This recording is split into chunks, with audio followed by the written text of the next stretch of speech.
Welcome back to the second lesson in the series on tree traversal, and in this lesson we'll look at a slightly more complex form of traversal called depth first traversal, and as the image might give you a clue, it is a method that people have used to write AIs that solve problems like chess problems. In this lesson we'll learn what depth first traversal is, carry out some examples of depth first traversal, and look at answering exam questions on this topic. So I've shown a picture of a shark to indicate depth because we start at the deepest part of the tree. We start bottom left of the tree and we visit the nodes in triangles. You know, the nodes in a binary tree form triangles, and we go left, right, top. And we can only go up when we've cleared the lower decks. And we work our way up, up, up, and the very last node we complete the tree by visiting the root node. So it's almost the opposite of a breadth first traversal, but not quite. It works in triangles rather than in levels. Might be easier to just look at an example. So we looked at this tree before for breadth first traversal.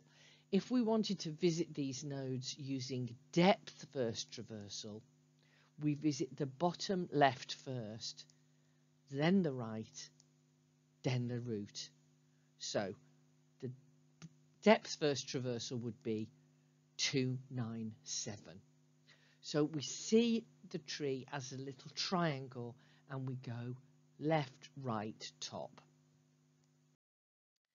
But remember, a tree is a recursive structure, so the 2 could itself be the root of another little tree, another little triangle. And we'd have to visit that triangle before we can get to the 2. So we've got to go 1, 5, 2, and only then can we complete the rest of the traversal 2, 9, 7.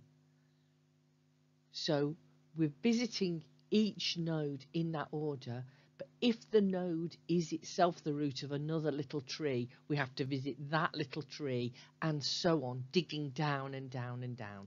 So we would write this example as 1, 5, 2, 9, 7. Here's a complete tree, and to visit this with depth first traversal, we want to visit each triangle in order left, right, top. 2 is itself the root of another little triangle left, right, top, and 9 is also the root of another little triangle, though one of the nodes from 9 isn't there. So we just go right, top. So to visit all the nodes in this tree using a depth first traversal, we would go 1, 5, 2, 14, 9, 7.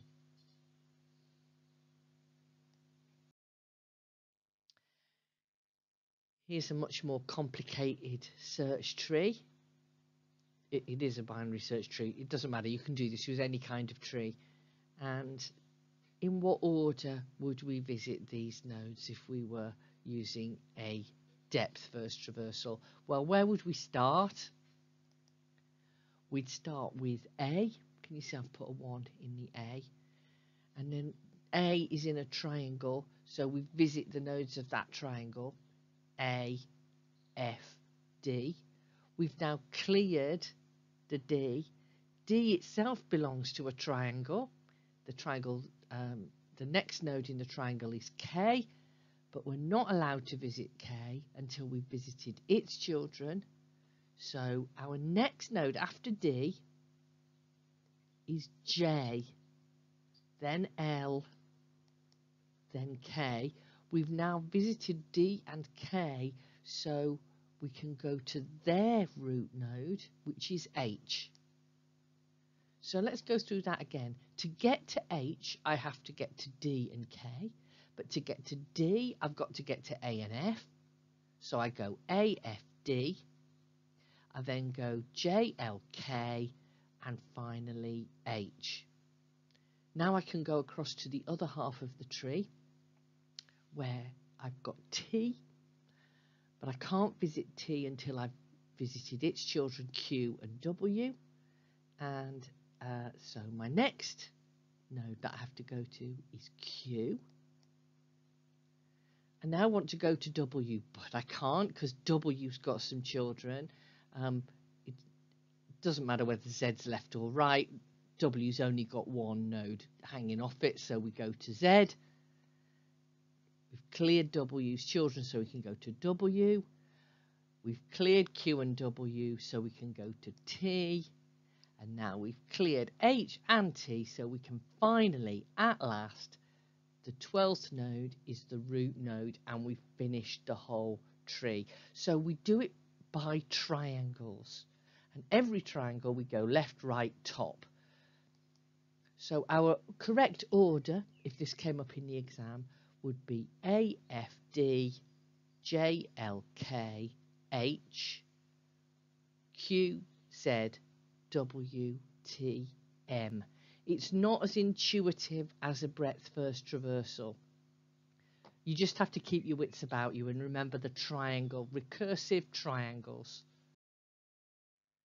If we had to describe it in words in the exam, you visit every tree in order, the left branch, the right branch and the root, but a tree is made of trees, and so it's a recursive process.